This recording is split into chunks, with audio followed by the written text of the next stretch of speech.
recording. It's weird when we can't see it. I know, right? It is going. Okay. Hello and welcome to Please Won't You Shut Up. That's the one. Yeah, that's the one. Or had you wished? Had you wished? No, that was for our Scottish listeners. That was specifically an Sorry, episode. Scottish. We'll eventually make Had You Wish the YouTube channel, and it'll just be us getting incrementally drunker until it's No, because you will get more Scottish. I know. That's the content. That's the goal. I'm gonna be just heavy sighs. That's gonna be like Heavy the only contribution. Please welcome to the stage, Heavy Sighs.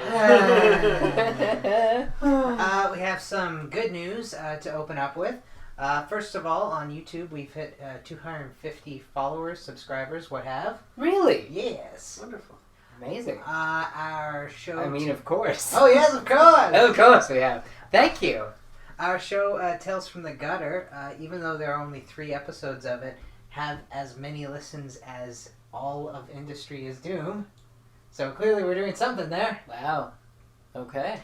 It's almost as if they really did want structure. I know, right? Scripts and shit. Huh. Foreign concept. Very. What else we got? Oh, yeah. We are now carried by Deezer and Radio.com. I'll find a way to mispronounce both of those. Oh, yeah. Research, damn it. And yeah, so hooray for news all around. That's exciting. That's good. Yeah. Yeah. Oh, right. And we are now partnered with Real Geeks on YouTube to deliver movie reviews and such. So at any point we can just film some of that nonsense as well. That's fun. Can we do TV reviews? Yeah. Yes. Yeah. Yes. I'm useless for movies. This came up today. Yeah. Movies, my contribution to a pop culture show will very rarely relate around movies. No, it's true. I mean, That's a special we almost occasion. always talk about TV, if anything. I talked shit out of TV. TV took a turn around a point where I don't know when it was, but I was definitely watching more than movies, and it just suddenly got better in terms of quality, like writing. Okay, yeah. Well, and also acting in a lot of terms, so mainly writing than movies. I do believe they call this the golden age of television. Yeah, exactly. It's the mini series of they're committed to the length of what the story should be, and not pushing it to 8 seasons or 4 seasons or But also not reducing it to everything will be great and if you're lucky Speaking of which, though, minutes, when everything turns out perfect is the exact length it needs to be, and is perfect upon perfect upon perfect. Have you seen Chernobyl? No. Oh my god. Okay, so first of all, this show, only 5 episodes, it has the highest rating of any television show ever. It sits around 9.6 to 9.8 everywhere. Okay. It is so perfectly detailed and anal that Russian expats have been watching it and being like, even that chair is right. That's great. That's great. That cigarette is right. The way you hold the cigarette is right. The way that you're timing it for the time of day because of the way that Soviet shift worked is right. Everything is right. That's crazy. It's the most perfect historical drama ever. I almost feel bad. It's a Burns documentary without a real documentary. It so is. Fun. That's the thing. It's just as goddamn informative while giving you realistic, horrifying radiation burn grotesquerie. Oh no, it's perfect. It's wonderful. I'm putting that on my must-watch list, along with Pose. Yeah, I've heard Pose is amazing. I just recently started hearing a lot of stuff about this, about how good it is. Yeah, it's definitely. I took a little memo today on the way home that was just telling my phone remind me to watch Pose and tell Brent about it. Gotta watch Pose. They were talking with I think the creator of the show on CBC, on the old Radio 1, and he was talking about how inspired it is by Paris is Burning. It was on Q today. Okay. Yeah. So I knew you would be wanting to watch it as well. Apparently it's pretty accurately detailed as well. Good attention to detail for the time. Oh, cool. Yeah. That'd be good. Yeah.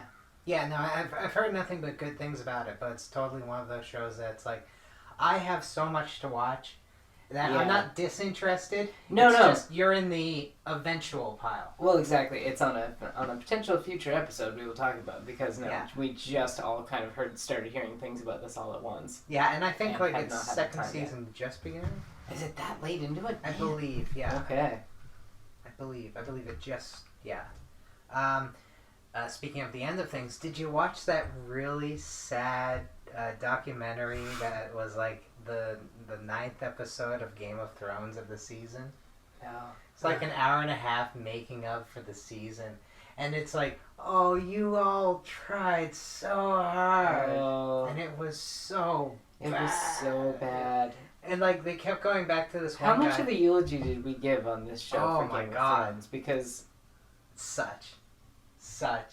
But there was this one guy who's been like an extra on the show the entire time, to the point that like his character has backstory and everything, and though his character never gets named on screen, he's been on screen a few times. Okay. And there's like you can trace his character's history of who he served based on where he appears. And it's just like, I love this. This is the greatest thing of my life. My best friend here is Kit Harington. And you're just like, and now it's gone.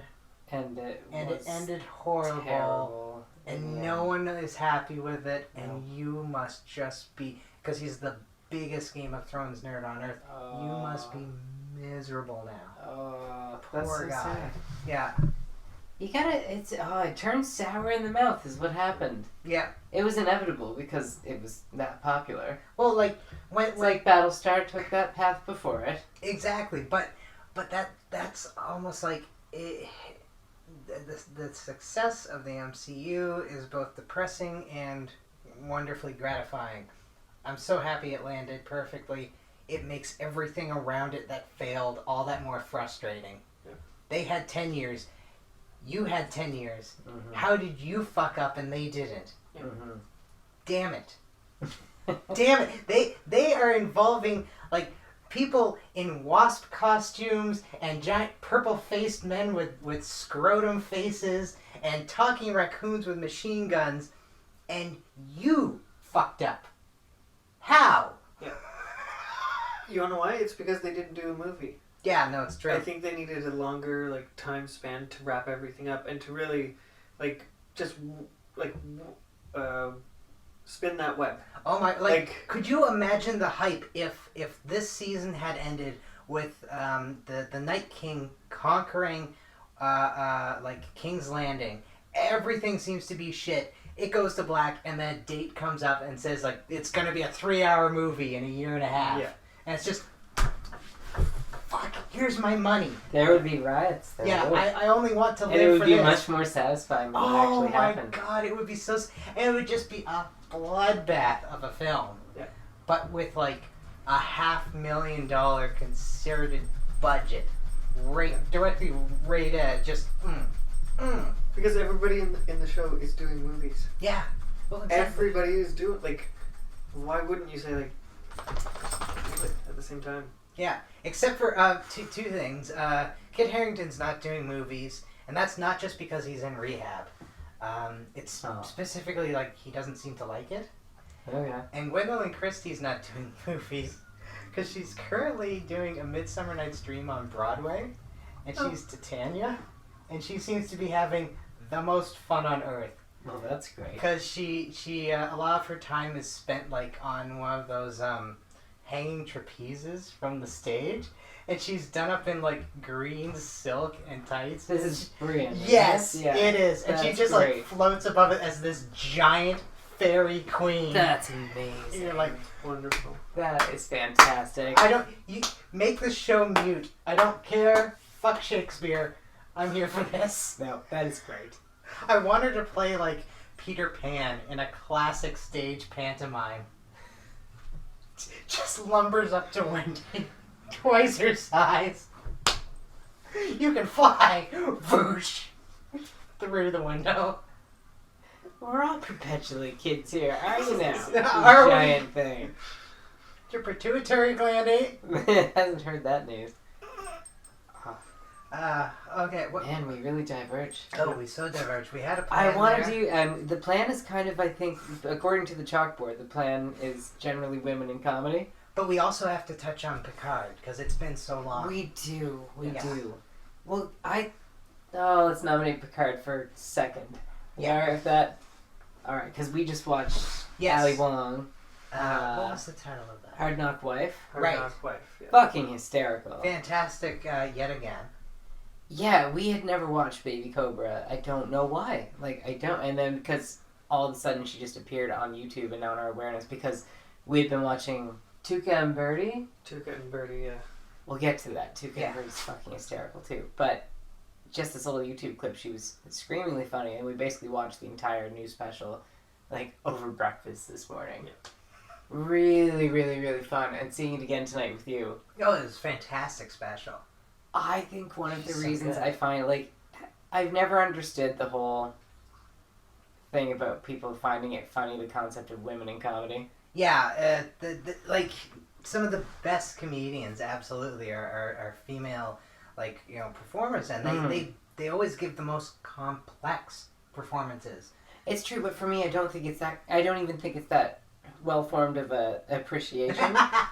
I think it's more just that I'm fairly on the end of the Kinsey scale in terms of all that. So I'm gay as the day is long. To the point where my experience with a lot of the stuff that Ali Wong jokes about is a complete mystery. So I find that both informative and hysterical. It's great. You truly must have some interesting visuals in your head. Oh, absolutely. You heard her talk about a post 72-hour birth vagina looking like two hanging dicks. It was a long hour, but it was a great hour. Yeah, we get on to her from Tuca and Birdie. Yeah, which Netflix. I haven't seen, but you guys have.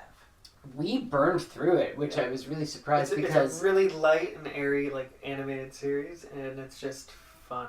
It's very, very fun. It's Ali Wong and Tiffany Haddish. Yeah, and I know that it's technically in the same universe as BoJack. And that's the only I know that it's totally, completely different, but I haven't watched it just because BoJack is a lot of work. It's fantastic. It is the other side of that. It's so much work. It is the other side of that coin. So I just need to I just need to get over the animation style being attached to effort. Listen, I love BoJack. Oh yeah. BoJack is one of my favorite shows I think I've ever seen. It's possibly one of the best written things ever created on television. But I get it. Yeah. It's work. Yeah, no, Tuca and Birdie is the complete opposite of that. Okay. It is just so fucking fun and so funny. Tiffany Haddish, we knew going in, was it's just a scream, so funny. But it's if you cross a pet store with Friends. Yeah. It's that kind of comedy. I don't know. Yeah. Less homophobic, more sass, and it's great. No, there's an apartment building and there's multiple birds in the same building, and it's It's true. Birdie lives with her boyfriend who's an architect, and that makes me laugh at you a lot. It's really good. But he's a pigeon. He designs... Shite hawk. He's great. He's too funny. So I like that. Shite hawk.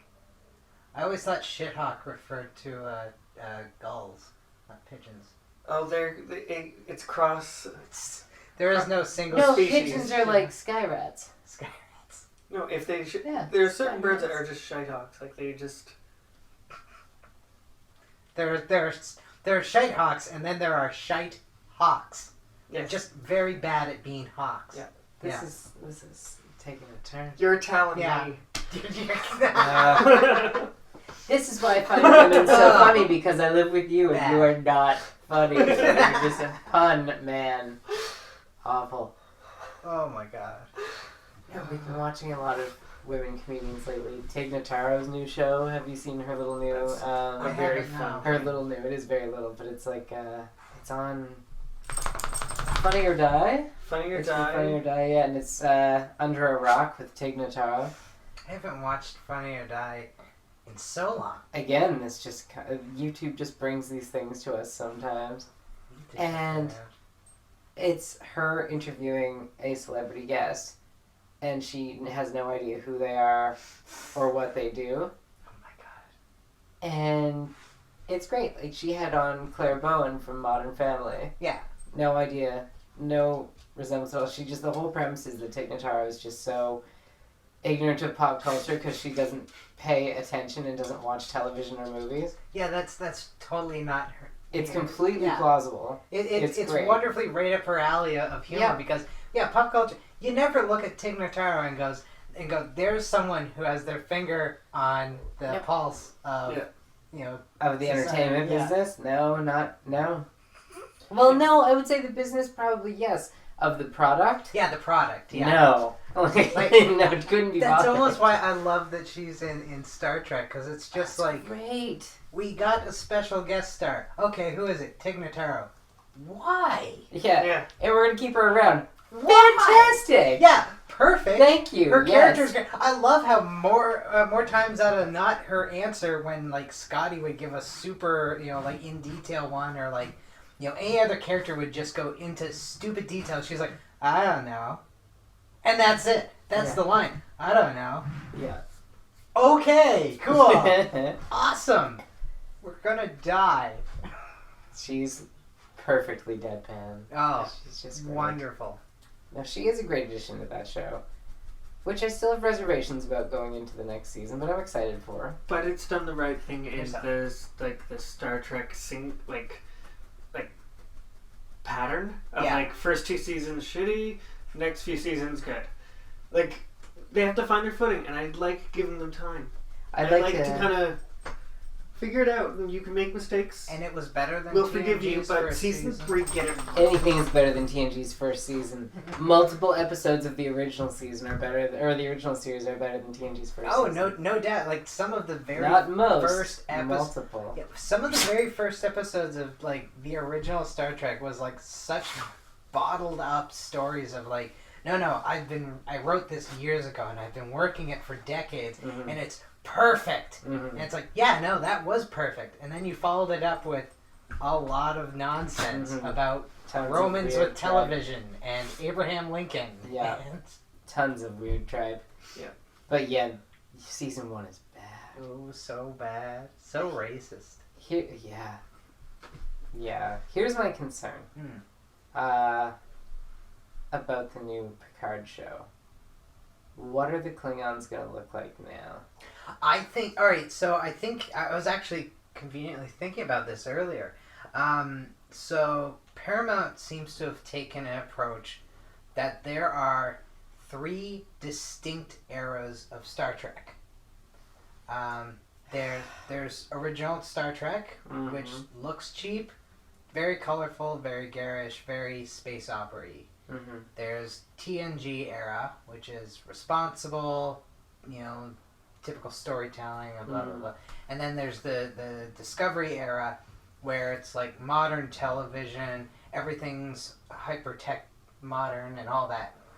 And it seems that they're intentionally setting Picard in a future of the TNG era. So it's not going to be if you visited the future in Discovery, this is what it would look like. This is the TNG era future. Yep.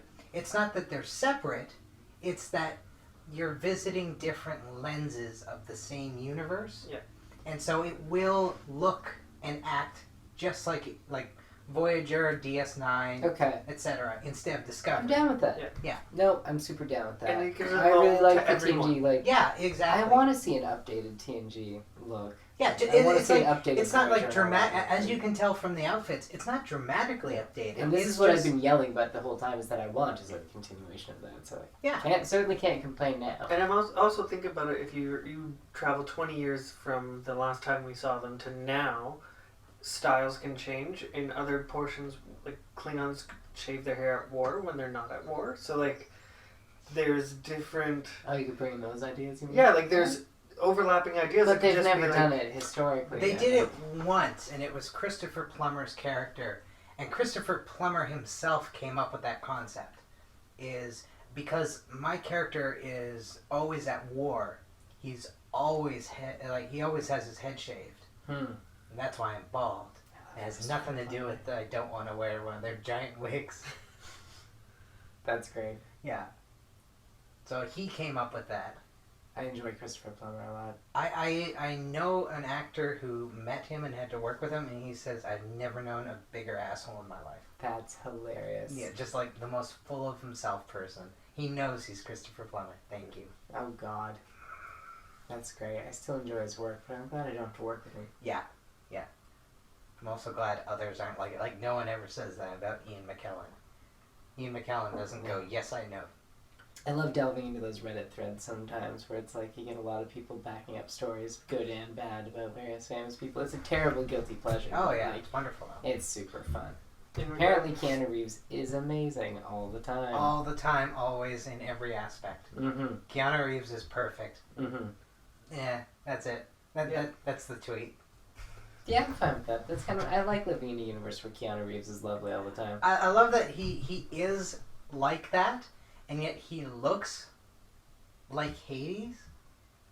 Like, he doesn't quite look like Satan because he's too happy, but he definitely looks like an underworld god. Oh, for sure. Where you're just like, no, you're in charge of dead stuff. Yeah, but he's just so nice about it. Yeah. He's not evil. Yeah. He's just... He would be a great Beta-Z man. Oh, he would be too. Oh, Like if you gave him like the full Beta-Z eye thing, which is, to me, freaks me out. How are we not going to get a bunch of Enterprise guest stars? You're going to. Or a bunch of, like, you know... Whoopi is coming back, I bet. Well, Frakes is directing some, so that's happening no matter what. He doesn't like to appear on camera because he doesn't look like Will anymore. Maybe they'll write him out as, like... Maybe they'll kill him off. What happened? The Titan exploded. They're both dead. Yeah. Okay. That's all I wanted to hear. Yeah. It was actually Data. He killed them both. Good for Data.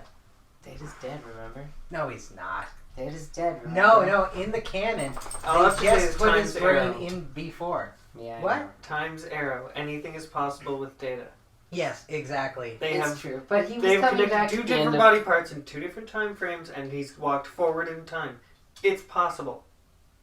What the hell was the last one? Nemesis? Yeah. Yeah, he was kind of coming back at the end of that. Yeah, It no, was before. Like, yeah, exactly. He's in the body of his B4. mentality was coming back as Data. It was just a pudgier Brent Spiner. That's all B4 is. That's great. They filmed all the Data stuff early, and they let himself go. So B4 just kind of looks schlubby. Like, prepare yourself. Eat this cake, Brent. Okay.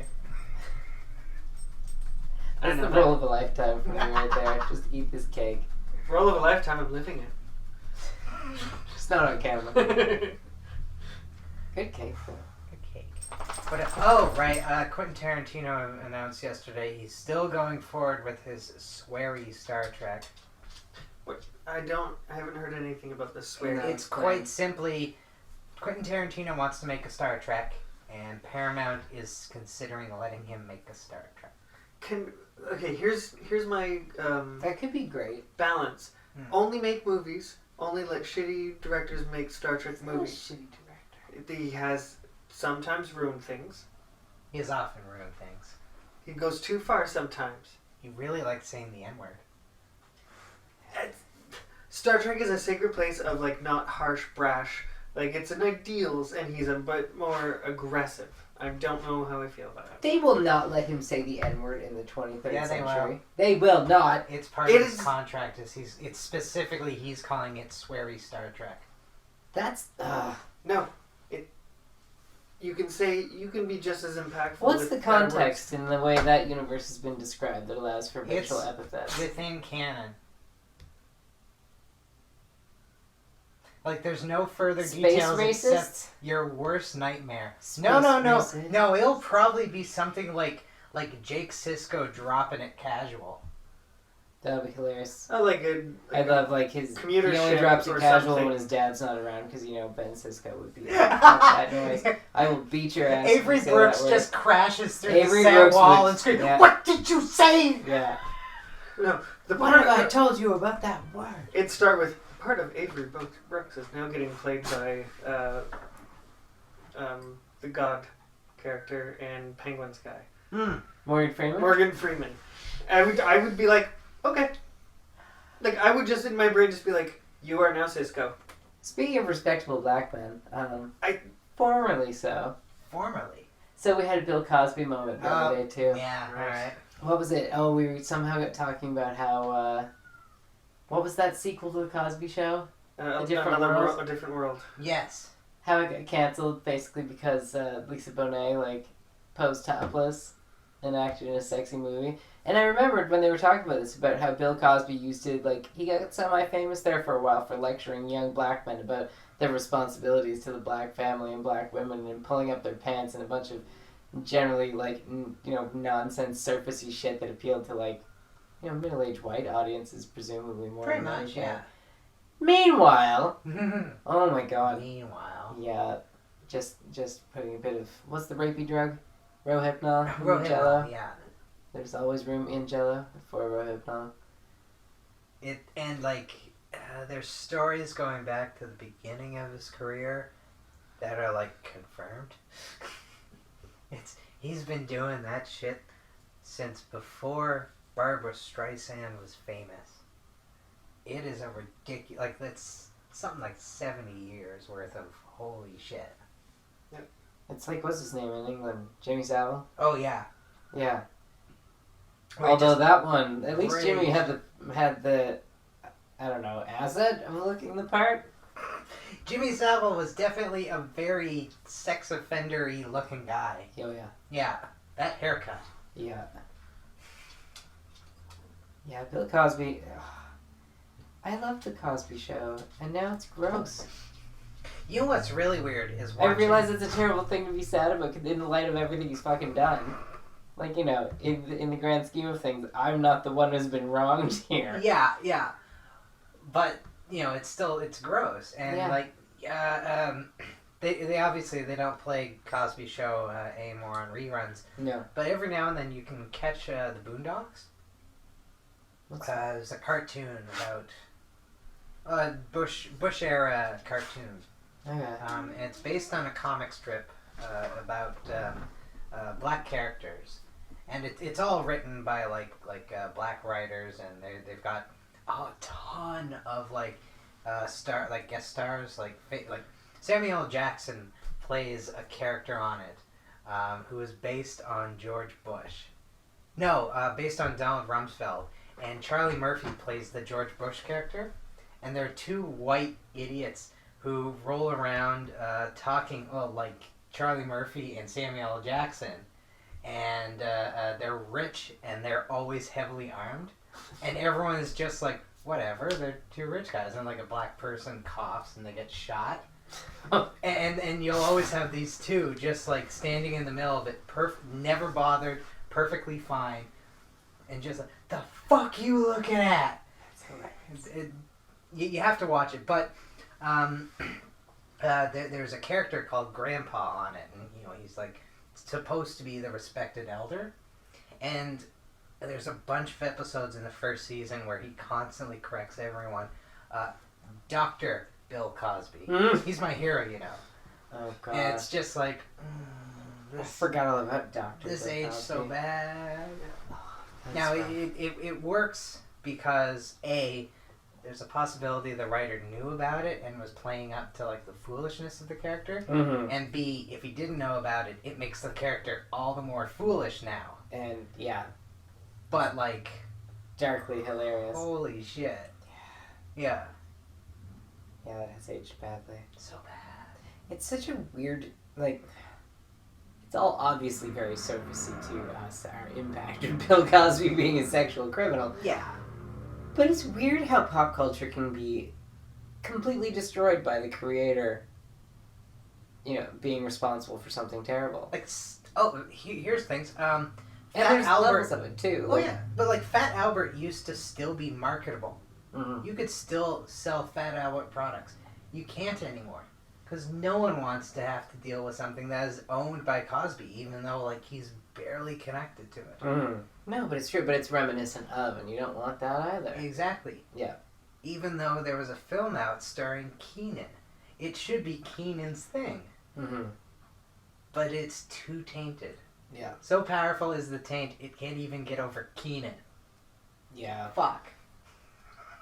Yeah, that was bad. Yeah. I don't SNL think can't anyone's... get over Keenan. Yeah. It's true. I don't think there's anyone worse than Cosby in terms of ruining a cultural property based on their... Yeah, not even like even Miramax, what's his name? Weinstein? Yeah, he Well, yeah, I mean, like... his stuff's untouched. Well, I mean, the main impact Weinstein has on a movie for me, the casual viewer, is it comes up, like a Weinstein company at the start, and you're like... Now you watch and you're just like, ugh. Yeah. And then it goes away and again cuts to the title screen. You're like, oh, good, here we go. We can forget about that. It's a palate cleanser. Here we are. It must really suck to be his brother. Like, he is technically a co-owner of the Weinstein Company. Mm. So it's like, how's that guy just being like, hi, I'm Weinstein? No, that's... Yeah. Mm. Well, also, like, I'm a good Weinstein. Like, I'm really? So Weinstein. you never heard... Yeah, you didn't hear it. You never heard anything? How about, It's here's my hard money, to shut up. Yeah. It's not impossible, it's just implausible. Yeah, it's just very, very unlikely. Yeah. But yeah, I think Bill Cosby destroyed... It's probably because it's just my childhood.